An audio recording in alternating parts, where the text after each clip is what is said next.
गौरेला पेंडा मरवाही जिले के मरवाही विकास खंड के PM Shri Swami Atmanand government school Marwahi की स्थिति जर्जर देखने को मिला। बता दें कि शिक्षक और बच्चों की शिकायत है कि बरसात के दिनों में छत से पानी टपकती है और स्कूल भवन भी कई जगह दरारें भी देखने को मिला है और कई कक्षाओं में ऊपर छत की मलबा भी गिर के नीचे गिर चुके हैं।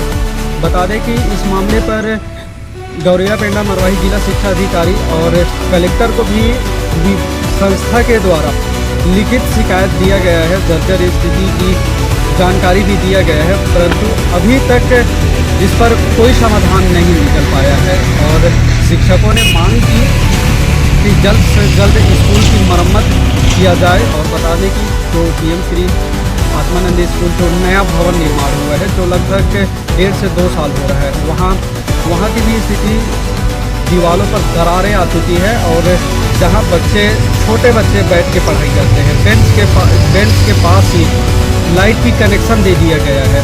कहीं ना कहीं ये इंजीनियर की लापरवाही है, जो बच्चों के बैठने के स्थान पर बिजली की कनेक्शन दे देना कई सवाल खड़े होते हैं। कहीं बड़ी दुर्घटना की शिकार ना हो जाएं स्कूल में पढ़ते हुए बच्चे। इस इंजीनियर की घोर लापरवाही भी सामने आया और इस मामले पर आरईएस और पीडब्ल्यूडी विभाग के द्वारा भी कोई संज्ञान नहीं लिया गया। गौरेला पेंडा मरवाही जिले से मिथिलेश आयम, अंतिम तक। मरवाही पीएम श्री आत्मानंद स्कूल में भवन बनते ही क्रेक आ गया है, छतों से पानी टपक रहा है और जहां बच्चे बैठते हैं वहां बेंच के बराबर में बिजली के कनेक्शन लगा हुआ है।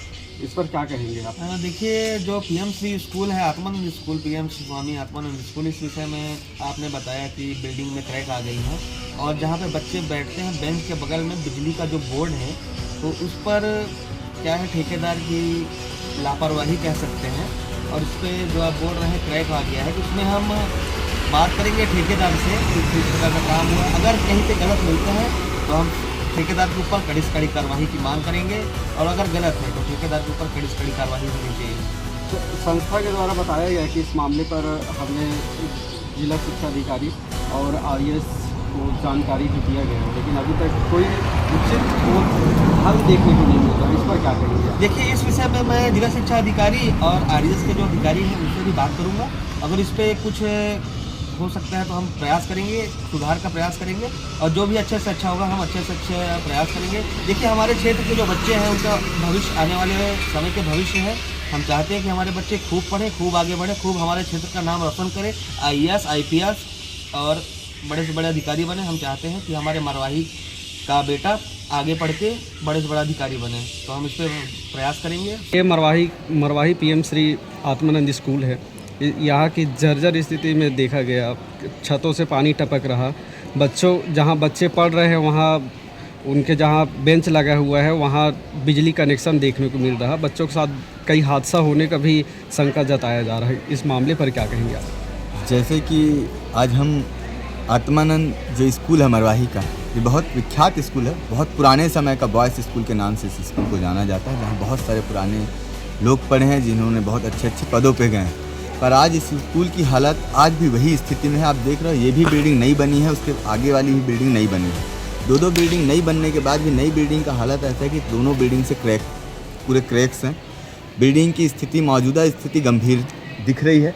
लगातार सीपेज से बच्चे परेशान हैं। बोर्ड का जो आपने बोला, ये बात सच है कि पता नहीं किस इंजीनियर ने इसको पास किया, किसने मूल्यांकन सत्यापन किया कि आप बच्चों के जहाँ पे बच्चे बैठ रहे हैं वहाँ पे बोर्ड है, यदि कोई बच्चा उंगली डाल भी दिया तो करंट से ग्रसित हो सकता है। तो आप देख रहे हैं यहाँ पे लगातार समस्याएं तो है, पर इस समस्या का समाधान ना ही प्रशासन सुन रही है। जैसे कि मैं पहले भी मैम से बात किया था, यहाँ प्रिंसिपल से बात किया था। इस प्रिंसिपल ने हमको एक लेटर दिया है, जिस लेटर पे इन्होंने ये डीओ ऑफिस को एक लेटर भेजा हुआ है, कलेक्टर साहब को भी भेजा हुआ है, पीडब्ल्यूडी और आरईएस को भी ये गए हैं। ये सभी विभाग तक गुहार लगाएं अपनी कि हमारे सीपेज की व्यवस्था ठीक कर दीजिए, यहाँ बिल्डिंग की व्यवस्था कर दीजिए ठीक।